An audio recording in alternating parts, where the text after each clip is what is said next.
So guys welcome to maths lock. और ये linear programming का स्टार्टिंग सीरीज़ है। तो इस वीडियो में पहले हम देखने चाहते हैं कि what is a linear programming.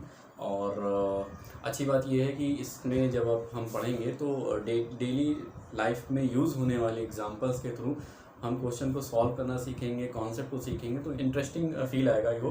तो स्टार्ट करते हैं कि व्हाट इज़ लीनियर प्रोग्रामिंग। एक ओवरऑल व्यू लेते हैं पहले, फिर उसके बाद देखते हैं कि इसको कैसे सॉल्व करना है और कैसे फॉर्मुलेट करना है। तो लीनियर प्रोग्रामिंग क्या होने वाला है बेसिकली, हम लोग डेली लाइफ में देखते हैं कि अक्सर हम लोग बहुत सारी प्रॉब्लम्स आती रहती हैं। प्रोग्रामिंग का मतलब होगा कि हमें क्या होगा, एक स्टेप बाय स्टेप हमें क्या प्रोसीजर अपनाया जाए जिससे कि हमारा एक ऑब्जेक्टिव होगा जिसको हम अचीव करना चाहते हैं। तो एक स्टार्टिंग देखते हैं और एक चार्ट के थ्रू हम इसमें देखेंगे कि कैसे लीनियर प्रोग्रामिंग वर्क करती है, इसका फंडामेंटल क्या है और इसका बेसिक क्या है। तो स्टार्ट करते हैं। तो समथिंग यहाँ पर समझते हैं कि एक हमारे पास कोई टारगेट है और टारगेट का कोई अपना एक ऑब्जेक्टिव होता है। ऑब्जेक्टिव, ठीक है। टारगेट फॉर एग्जांपल, पहला एग्जांपल हम समझते हैं कि टारगेट, हम चूँकि स्कॉलर हैं तो हम सबसे पहले एग्जांपल लेते हैं स्कॉलर का। एक स्कॉलर के पास क्या टारगेट होता है? एवरी स्कॉलर के पास, जाहिर सी बात है आप ये सब जानते हैं कि आप भी स्कॉलर है, मैं भी एक स्कॉलर हूँ, तो जाहिर सी बात है कि हम ये सब जानते हैं कि हमारे स्कोर क्या है, मैक्सिमम है। तो every scholar has an objective that it have to achieve maximum scores in exam, entrance exam, competition exam वगैरह वगैरह। तो स्कॉलर का जो ऑब्जेक्टिव है वो क्या है? वो है to achieve maximum of score, to achieve maximum of score. तो ये एक स्कॉलर का ऑब्जेक्टिव है। वही चाहेगा कि हम जो भी हमारे पास टाइम अवेलेबल है, जो हम कोर्स में इनरोल्ड हैं, हम उसमें क्या करें, मैक्सिमम से मैक्सिमम स्कोर अचीव करें और बेनिफिशियल हो। और दूसरा एग्जांपल हम इसी तरह से लेते हैं। मान लीजिए कोई सेल्समैन है, सेल्समैन है तो उसके पास एक ऑब्जेक्टिव होता है कि भाई किसी कंपनी का, किसी पर्टिकुलर ब्रांड का वो एक सेल्समैन है, तो वो उनके पास एक टारगेट होता है कि every month you have to sell 500 pieces और सो ऑन। तो उनके पास भी एक टारगेट है उस सेल्समैन के पास, और ये चाहेगा कि उस मंथ में या उस वीक में या डेली बेसिस पर अगर उसको टारगेट दिया जा रहा है तो वही चाहेगा कि हमारा डेली का टारगेट या हमारा मंथ का टारगेट मैक्सिमम से मैक्सिमम हो, जिससे उसको जो पेमेंट मिलना है और जो इंसेंटिव वगैरह मिलना है वो मैक्सिमम हो। तो ये सेल्समैन का ऑब्जेक्टिव क्या होगा? Maximum sale, maximum sale. इसी तरह से अगर हम कुछ और एग्जांपल हैं, जैसे कि हम प्रोडक्शन कंपनी को ले लेते हैं। कोई प्रोडक्शन कंपनी है, फॉर एग्जांपल ये मार्कर की प्रोडक्शन कंपनी है और ये दो टाइप के मार्कर बनाती है, एक परमानेंट मार्कर है और एक ये वाइट बोर्ड वाला मार्कर है। तो इनके पास दो प्रोडक्ट हैं, ए और बी टाइप के। तो ये क्या चाहेंगे, इनका एक अपना एक ऑब्जेक्टिव होगा।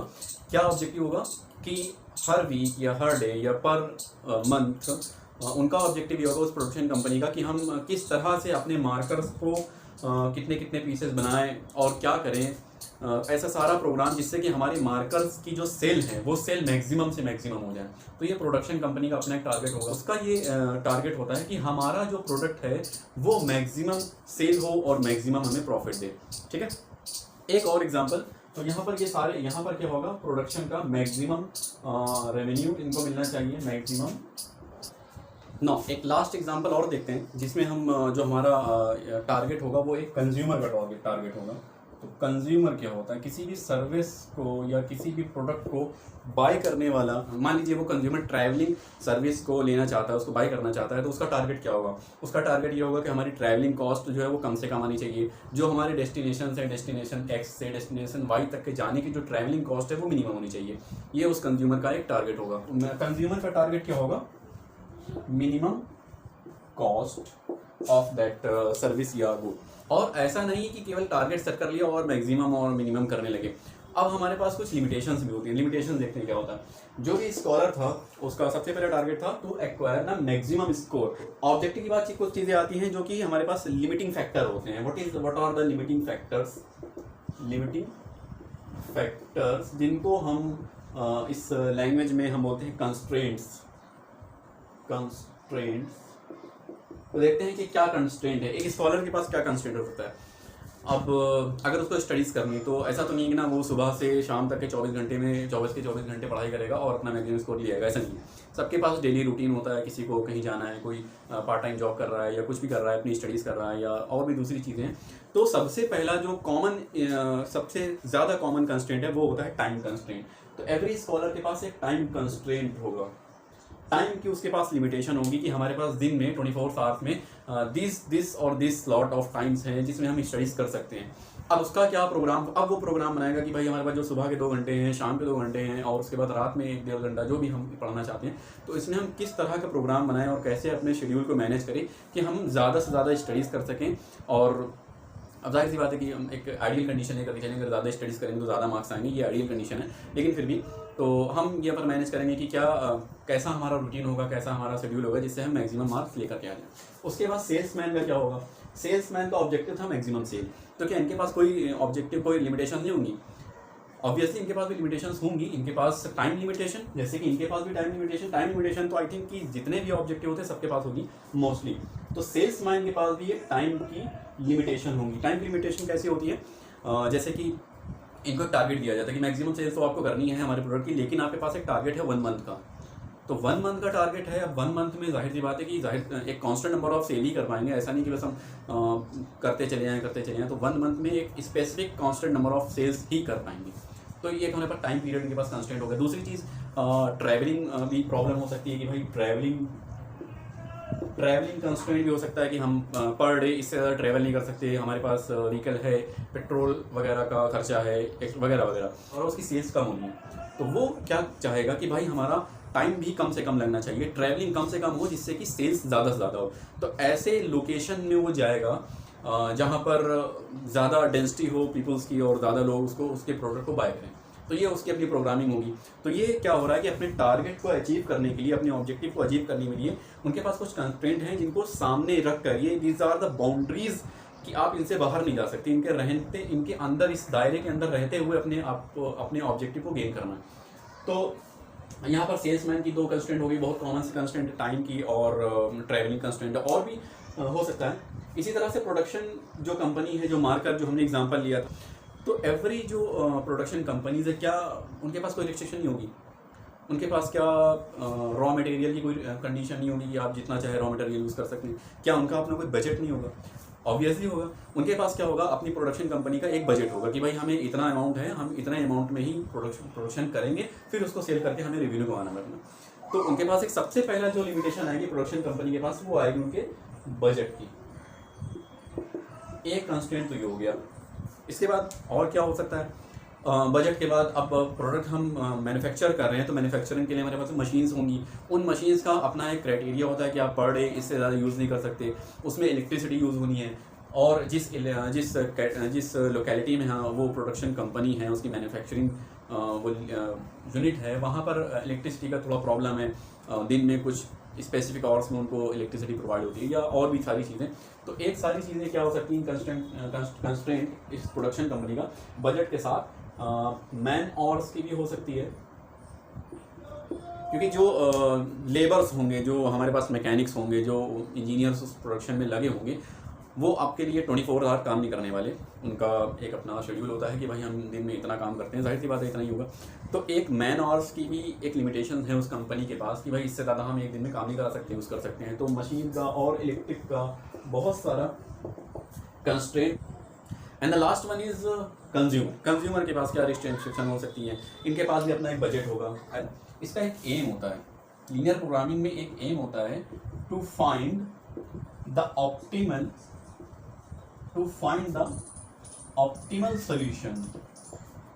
ऑप्टिमल सोल्यूशन को हम इजी लैंग्वेज में क्या कह सकते हैं? बेस्ट पॉसिबल आउटकम कह सकते हैं।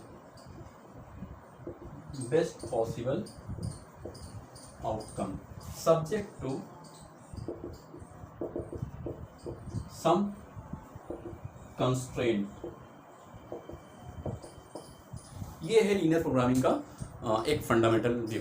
पहला स्टेप होगा हमारा forming of linear programming, and then forming के बाद जब हम उसको मैथमेटिकल फॉर्म में कन्वर्ट कर चुके होंगे, उसके बाद हम उसको सॉल्व करने के मेथड सीखेंगे।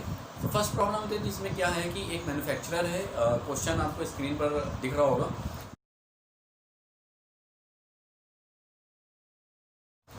एक मैन्युफैक्चरर है जिसके पास जो क्या करता है कि 2 टाइप के प्रोडक्ट बनाता है, प्रोडक्ट ए है और प्रोडक्ट बी है। और उसमें कुछ कंडीशंस हैं कि प्रोडक्ट ए पर 2 रुपये उसको प्रॉफिट मिलता है, प्रोडक्ट बी पर 3 रुपये प्रॉफिट मिलता है। और इसके बाद ये तो प्रॉफिट हो गया, तो उस मैन्युफैक्चरर का जो ऑब्जेक्टिव होगा क्या होगा, मैन्युफैक्चरर का ऑब्जेक्टिव क्या होगा कि हमारा जो प्रॉफिट है वो मैक्सिमम होना चाहिए। लेकिन ये जो प्रोडक्ट्स हम वो बना रहा है वो मैन्युफैक्चरर, उसके पास कुछ कंडीशंस होंगी जिसको हमने लिमिटिंग पैरामीटर्स बोले थे, या और बेहतर कंस्ट्रेंट का वर्ड इस्तेमाल किया था। तो उसके बाद कुछ कंस्ट्रेंट्स हैं। कंस्ट्रेंट्स क्या हैं वो देखिए, ए और बी दोनों प्रोडक्ट को मशीन जी और मशीन एच से हो करके प्रोसेस होना पड़ता है, तो उसमें कुछ उसका टाइम कंज्यूम हो रहा होगा। लिमिटेशंस क्या है यहाँ पर कि क्या है, मशीन जी और मशीन एच की अपनी दो कंडीशंस हैं कि मशीन जी 6 आवर्स और 40 मिनट्स के लिए इस्तेमाल की जा सकती है, और मशीन एच जो है वो 10 आवर्स के लिए किसी भी वर्किंग डे में इस्तेमाल की जा सकती है। इससे ज़्यादा हम उसको यूज़ नहीं कर सकते। ये हमारी पूरी प्रोग्रामिंग की प्रॉब्लम है। एक स्ट्रक्चर ड्रॉ करते हैं समझने के लिए। यहाँ पर हमारे पास उस मैन्युफैक्चरर के पास दो प्रोडक्ट हैं, वो प्रोडक्ट्स हैं ए और बी, ठीक है। यहाँ पर मशीन है, मशीन जी और एच। ए टाइप के प्रोडक्ट को मशीन जी की थ्रू 1 मिनट का प्रोसेसिंग टाइम उसको रिक्वायर होता है, clear, it is given in the question. और जो बी टाइप का प्रोडक्ट है उसको भी 1 मिनट का टाइम रिक्वायर है मशीन जी पर, इससे उसको पास होना ही पड़ेगा, ठीक है। फिर उसके बाद प्रोडक्ट ए पर जो रिक्वायर्ड टाइम है मशीन एच का वो 2 मिनट्स है, और प्रोडक्ट बी का जो रिक्वायर्ड टाइम है on H machine which is 1 minute. Profit है, प्रॉफिट देखते हैं क्या है। प्रॉफिट ए प्रोडक्ट के 1 यूनिट को सेल करने पर जो प्रॉफिट हो रहा है वो गिवन है हमारे पास 2 रुपये, और बी टाइप वाले जो प्रोडक्ट है उसको सेल करने पर 1 यूनिट को सेल करने पर हमारे पास जो प्रॉफिट होता है वो 3 रुपीज़ का होता है। और मशीन जी की अवेलेबिलिटी है 6 आवर्स एंड 40 मिनट्स। तो 6 आवर और 40 मिनट्स को जब हम मिनट्स में कन्वर्ट करेंगे, क्योंकि जो हमारा टाइम कंस्ट्रेंट है वो मिनट्स में है, तो हम सारी मिनट को एक जैसा बनाएंगे, आवर्स और मिनट नहीं रहने चाहिए, सबको हम मिनट में कन्वर्ट कर लेंगे। तो 6 आवर और 40 मिनट्स जो जी की रिक्वायरमेंट है, अवेलेबल टाइम हमारे पास है जी, मशीन जी का अवेलेबल टाइम है हमारे पास 6 आवर्स और 40 मिनट्स, जो कन्वर्ट होकर के 400 मिनट में कन्वर्ट होगा। इसी तरह से एच मशीन जो है उसका जो अवेलेबल टाइम है, जो डेली बेसिस पर हम उसको मैक्सिमम एच वाली मशीन को यूज़ कर सकते हैं, वो इट इज़ गिवन 10 आवर्स। तो 10 आवर को जब हम कन्वर्ट करेंगे मिनट्स में, तो it will become 600 minute, clear. ये पूरी प्रोग्रामिंग का एक स्ट्रक्चर है। अब हमें क्या करना है, इसको मैथमेटिकल फॉर्म में इस प्रोग्रामिंग को हमें लिखना है। तो हम क्या करते हैं, हम सपोज करते हैं, लेट कर लेते हैं। हाँ, यहाँ पर प्रॉब्लम क्या है, तो पहले हम समझते हैं यहाँ पर होने क्या वाला है। वो जो मैन्युफैक्चरर है उसका ऑब्जेक्टिव है कि भाई 2 टाइप के प्रोडक्ट हैं ए और बी, तो वो सोच रहा है कि हम क्या कितने प्रोडक्ट बनाएं, प्रोडक्ट ए प्रोडक्ट बी के कितने पीसेस डेली बेसिस पर बनाएं कि हमारा जो प्रॉफिट है वो मैक्सिमम से मैक्सिमम आ जाए। तो हम ये लेट करेंगे कि भाई हम सपोज़ करते हैं कि हम ए वाले प्रोडक्ट के x1 पीसेस बनाते हैं, ये हम लेट कर लेते हैं। ए वाले पीसेस के हम x1 पीसेस बनाएंगे और बी वाले टाइप के हम x2 पीसेस बनाने वाले, ठीक है ना। तो प्रॉफिट क्या आएगा, प्रॉफिट जब हम उसको सेल करेंगे, देखिए प्रॉफिट क्या आएगा।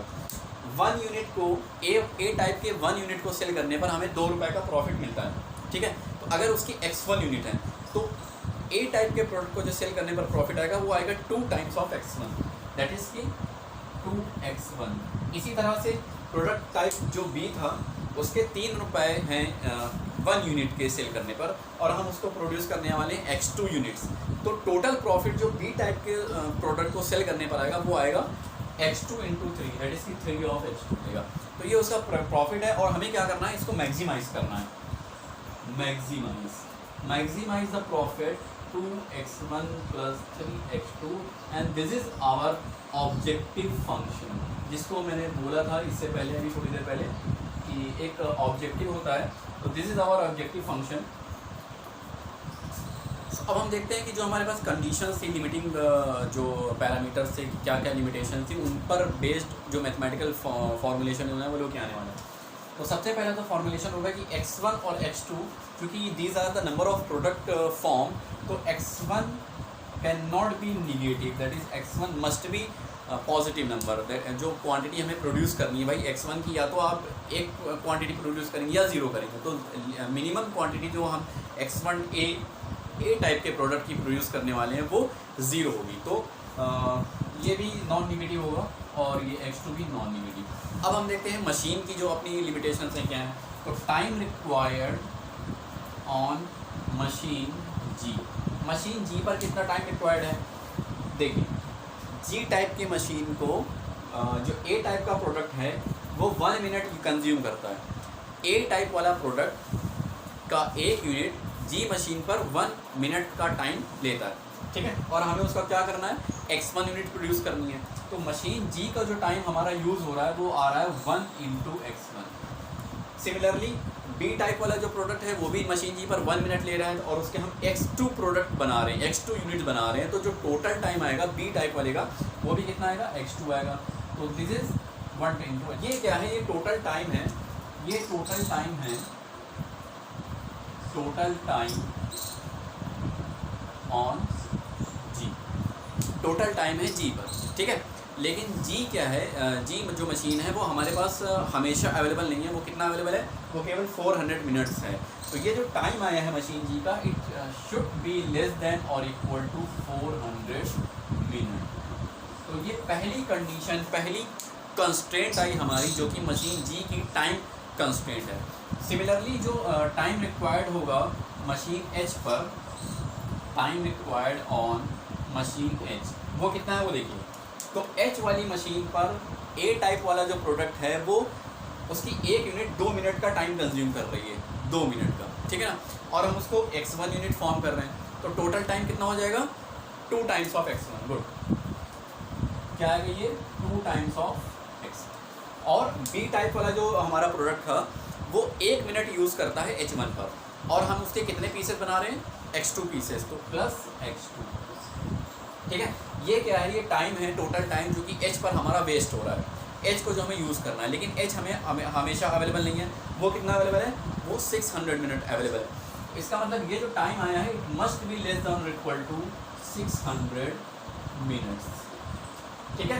तो ये हमारे पास जो कंडीशंस अभी तक की हमें प्रोवाइड कराई गई थी क्वेश्चंस में, वो सारी हमने मैथमेटिकल फॉर्म में लिख दी है। पहली तो नॉन निगेटिविटी कंस्ट्रेंट है, जो कि जैसे इसका मतलब है कि प्रोडक्ट की जो क्वांटिटी है वो आप निगेटिव नहीं बना सकते, कम से कम 0 होगी। उसके बाद ये मशीन जी का टाइम है कि 400 मिनट से ज़्यादा यूज़ नहीं कर सकते, और मशीन एच को 600 से ज़्यादा यूज़ नहीं कर सकते। तो इस पूरे को अगर हम एक बार में लिखें तो वो हमारा LPP फॉर्म होकर गया था। क्या होगा, LPP जो हमें गिवन है, लीनियर प्रोग्रामिंग प्रॉब्लम, वो क्या होगी, हमें क्या करना है, मैक्सिमाइज करना है this objective function which is 2x1 + 3x। ये हमारा प्रॉफिट है जिसको हमें मैक्सिमाइज करना है। लेकिन ये कुछ कंस्ट्रेंट पर सब्जेक्टेड था, तो हम यहाँ पे लिखेंगे सब्जेक्टेड टू कंस्ट्रेंट। या क्या कंस्ट्रेंट है, पहली कंस्ट्रेंट जो टाइम मशीन की थी, मशीन जी की थी, वो क्या थी, x1 + x2 should be less than और इक्वल टू 400। ये पहली मशीन जी की कंस्ट्रेंट है। उसी तरह से सेकंड जो कंस्ट्रेंट थी वो मशीन एच की कंस्ट्रेंट थी, जो थी 2x1 + x2 and this is less than और इक्वल टू 600 मिनट्स, ठीक है। And the last one is non negativity constraint which is x1 is greater than equal to 0 and x2 is also greater than equal to 0। और ये हमारी पूरी linear programming problem का mathematical form है। इसको हम बोलते हैं ऑब्जेक्टिव फंक्शन, ऑब्जेक्टिव फंक्शन। और ये जो 3 कंडीशन है इनको हम कंस्ट्रेंट बोलते हैं, दीज आर कंस्ट्रेंट्स। ये पूरा एक सिस्टम बनाता है हमारा लीनियर प्रोग्रामिंग प्रॉब्लम। तो आई होप कि आप लोगों को समझ में आया होगा। शुरुआत में मैंने एक ओवरव्यू दिया, उसके बाद एक प्रॉब्लम को डिस्कस किया, तो एक आइडिया लग गया होगा कि भाई प्रोग्रामिंग जो हमें इस पूरे बुक को पढ़ना है लीनियर प्रोग्रामिंग में, से होने क्या वाला है। तो नेक्स्ट वीडियो में हम कुछ दूसरी प्रॉब्लम्स को डिस्कस करेंगे जो थोड़ी टिपिकल होंगी, और ज़्यादा उसमें कंस्ट्रेंट होंगे, और ज़्यादा प्रॉब्लम्स होंगी। एक डाइट प्रॉब्लम बहुत फेमस है, उसको भी डिस्कस करेंगे। सो कमेंट ज़रूर करिएगा कि वीडियो कैसे लगी। Thanks for watching and happy learning.